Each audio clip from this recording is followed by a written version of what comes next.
শুভ দুপুর। আজ 22 নভেম্বর 2024। আমরা টাঙ্গাইল জেলা শহর থেকে 13 কিলোমিটার দূরে দেলদুয়ার উপজেলায় দেলদুয়ার জমিদার বাড়ি পরিদর্শন করতে যাচ্ছি। এই জমিদার বাড়িটি কেবলমাত্র জমিদারি প্রথার নিদর্শন বহন করে বিষয়টি এমন নয়। পূর্ব বাংলায় হিন্দু জমিদারির আধিক্যের বাইরে একটি মুসলমান জমিদারির ইতিহাস বহন করে দেলদুয়ার জমিদার বাড়ি। এছাড়াও বাংলার নারী জাগরণের অগ্রপথিক বেগম রুকেয়া এই জমিদার বাড়ির সাথে কিভাবে সম্পর্কিত সেই ইতিহাস আমরা আজকে জানব এবং এই জমিদার বাড়ির যে প্রত্নতাত্ত্বিক স্থাপনা, ঐতিহ্য, ইতিহাস ইত্যাদি সব আপনাদেরকে দেখাবো।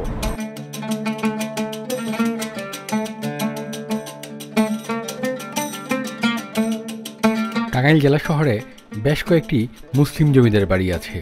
এর মধ্যে দেলদুয়ার জমিদার বাড়ি অন্যতম। হিন্দু জমিদার বাড়িতে যেমন বাড়ির আঙিনাতে মন্দির থাকে, মুসলিম জমিদার বাড়িতে বাড়ির আঙিনাতে মসজিদের দেখা পাওয়া যায়। এই জমিদার বাড়ির মসজিদটি আনুমানিক 400 বছরের পুরনো। এটি 3টি গম্বুজ বিশিষ্ট একটি মুঘল স্থাপত্য রীতির মসজিদ।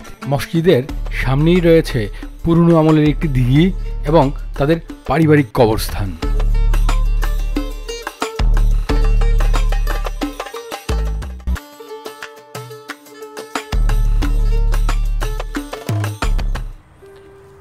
এই দুইটা হচ্ছে প্রধান যে ফটক ছিল সেই ফটকের অবশিষ্টাংশ। এই ফটকটা কেমন ছিল সেটা ধারণা করা যায় এই দুইটা পিলার দেখে। এইটা প্রধান ফটক, এই পাশে হচ্ছে একতলা জমিদার বাড়ি, যেটি স্থানীয়দের কাছে নর্থ হাউস নামে পরিচিত। এই পাশেই উপজেলা নির্বাহী অফিসারের কার্যালয়। এই কার্যালয়গুলো এই জমিদার বাড়ির যে জমি সেই জমির উপরে।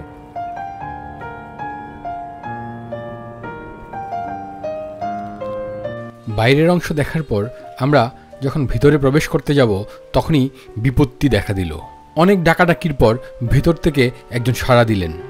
তিনি আমাদেরকে বলে দিলেন যে এই বাড়ির ভেতরে প্রবেশ করা যাবে না, মালিক পক্ষের অনুমতি নেই।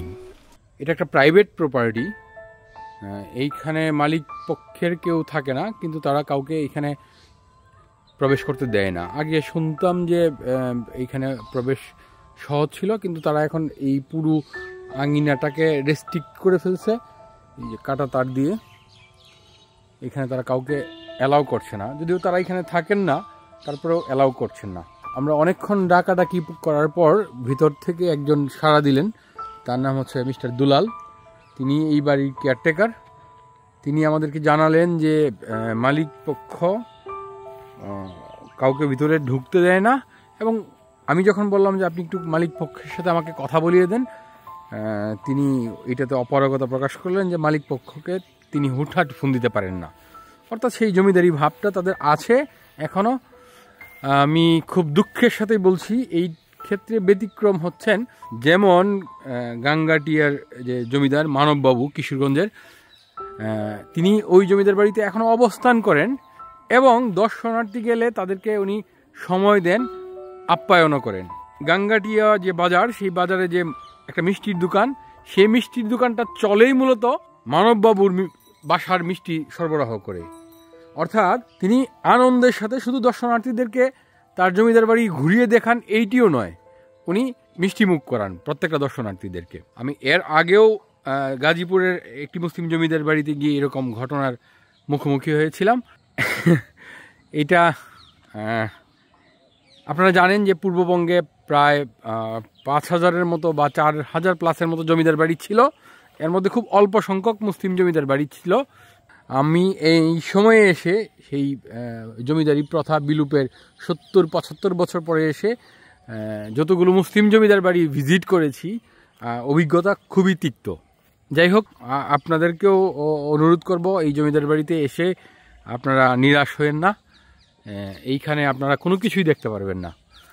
তারা এইটি বুঝে না যে এই স্থাপনাগুলা তাদের পূর্বপুরুষরা করে গিয়েছে, এইগুলো এখন প্রত্নতাত্ত্বিক সম্পদ। এইখানে বেগম রুকেয়ার যে বড় বোন করিমুন্নেসার বিয়ে হয়েছিল, সেই সুবাদে বেগম রুকেয়ার অনেক শৈশব কৈশোরের অনেক সময় কেটেছে। তার স্মৃতিচিহ্ন এই বাড়িকে কেন্দ্র করে আছে, সেইগুলো পাবলিক প্রপার্টি, সেগুলো মানুষের দেখার অধিকার আছে। সেই অধিকার থেকে তারা মানুষকে বঞ্চিত করছেন। এটা হয়তো আইনি কাঠামোতে উনি যদি বলেন যে না আমরা বঞ্চিত করছি না, এটা আমাদের নিজস্ব সম্পত্তি, তাহলে এক ধরনের কথা, কিন্তু এইটার একটা সামাজিক এবং মানবিক দিক আছে। সেই দিক বিবেচনা করলেও ওনারা সীমিত পরিসরে হলেও এটা দিতে পারেন, সপ্তাহে 1 দিন 2 দিন ওনারা খুলে দিলেন, কিন্তু না, ওনারা খুলে দিবেন না। যাই হোক, ভিডিওটি শেষ করছি। সবার জন্য অনেক অনেক শুভকামনা।